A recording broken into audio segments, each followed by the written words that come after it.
నమస్కారం. నేను doctor Srikrishna Chaitanya, నెఫ్రాలజిస్ట్ని.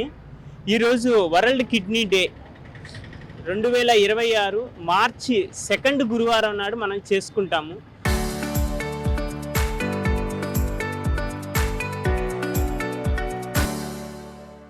World kidney day ఎందుకు చేస్తామంటే, ఈ కిడ్నీలు శరీరానికి ఏం పని చేస్తాయి, కిడ్నీలు పని చేయకపోతే వచ్చేటటువంటి నష్టం ఏమిటి, కిడ్నీలు పని చేయకపోతే వచ్చేటటువంటి లక్షణాలు ఏంటి, ఒకవేళ వ్యాధి వస్తే ఆ వ్యాధి ఉధృతిని తట్టుకోవటం ఎలా, దాని ఇంపాక్ట్ని తగ్గించుకోవటం కోసం ఏం చేయాలి అన్నదానికోసం ఈ వరల్డ్ కిడ్నీ డే అన్నటువంటిది థీమ్ మెయిన్ స్టార్ట్ చేశారు. దీని థీమ్ ఏంటంటే, ఈ సంవత్సరం పెట్టిన theme kidney health for all, caring for the people and protecting the planet.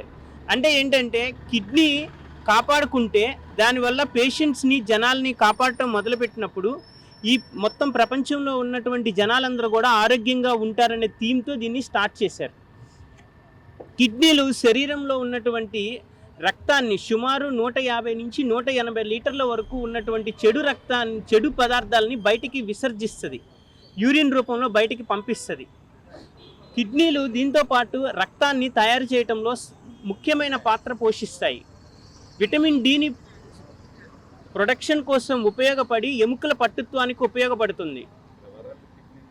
తర్వాత కిడ్నీలు ఏం చేస్తాయంటే, శరీరంలో ఉన్నటువంటి ఫ్లూయిడ్ అండ్ ఎలక్ట్రోలైట్స్ బ్యాలెన్స్ అని అంటారు, లవణాలు, తర్వాత ఈ శరీరంలో ఉన్నటువంటి వాటర్, వీటన్నింటినీ కరెక్ట్గా సెట్ అయ్యేటట్టు కిడ్నీలు చేస్తాయి. ఒకవేళ కిడ్నీలు పనితీరు సరిగా లేకపోతే ఇవన్నీ కూడా డిస్టర్బ్ అవుతాయి, మొత్తం శరీరం అంతా కూడా డీలా పడేటటువంటి అవకాశం ఉంటుంది. మరి దీనికి ఏం చేయాలి, లక్షణాలు ఏంటి? కిడ్నీ ఖరాబ్ అయితే అసలు ఏ విధమైనటువంటి లక్షణాలు ఉండవు, అదే చాలా డేంజర్ అయినటువంటి సిచ్యువేషన్. మొత్తం ఖరాబ్ అయిపోయి చివరి దశకు వచ్చిన తర్వాత కానీ కిడ్నీల గురించి తెలుస్తుంది. కానీ కొన్ని చిన్న చిన్న లక్షణాలు హై ఇండెక్స్ ఆఫ్ సస్పిషన్తో చూస్తే తెలుస్తాయి. అవి ఏంటంటే, రాత్రిపూట మూత్రానికి ఎక్కువసార్లు వెళ్లాల్సి రావటం, కాలవాపులు, ఎక్కువ దూరం ప్రయాణం చేస్తే కాలవాపులు వస్తాయి, సో ఇది ఒక సస్పిషన్. యూరిన్ నురగ ఎక్కువ వస్తుంది, యూరిన్ కొంచెమే రావటం, తర్వాత వ్యాధి తీవ్రత పెరిగిన తర్వాత ఆయాసం రావటం, ముఖం వాపు, కాలవాపులు రావటం, ఇవి అవుతాయి. సో ఆకలి మందగించటం, నిద్ర సరిగా లేకపోవటం, నిస్సత్తువ, ఇవన్నీ కిడ్నీ సమస్య ఉన్నప్పుడు వచ్చేటటువంటి లక్షణాలు. మరి దీన్ని వ్యాధిని ఎలా కనుక్కోవాలి? చాలామంది అనుకున్నట్టు క్రియాటినిన్ చేయించుకుంటే కిడ్నీ వ్యాధిని తెలుసుకోవచ్చు అని అనుకుంటారు. క్రియాటినిన్ తెలిసేసరికి చాలా వరకు డ్యామేజ్ అనేది స్టార్ట్ అయిపోతుంది. సో ఎర్లీగా తెలుసుకోవటం ఎలా?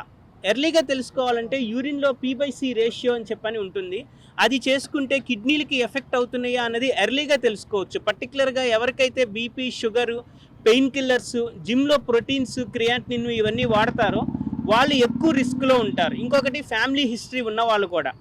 సో వీళ్ళందరూ టెస్ట్ చేయించుకొని ముందుగా చేసుకుంటే డయాలసిస్ అనేటువంటి దానికి వెళ్లకుండా కొంతవరకు మనం ప్రొటెక్ట్ చేసుకోవచ్చు. మరి కిడ్నీ నివారణ చర్యలు ఏం చేయాలి? Diet, exercise. ఈ రోజుల్లో శారీరక శ్రమ చేసి శరీరానికి కరెక్ట్ వెయిట్ ఉంచుకోవాలి.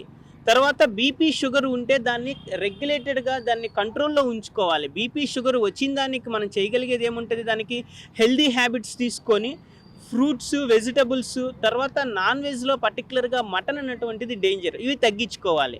వన్స్ డయాలసిస్ స్టార్ట్ అయిన తర్వాత డయాలసిస్ పీపుల్ ఏం చేయాలంటే, డయాలసిస్తో పాటు డాక్టర్ని కూడా కన్సల్ట్ అవ్వాలి, జీవన్ దాన్లో రిజిస్ట్రేషన్ చేయించుకోవాలి.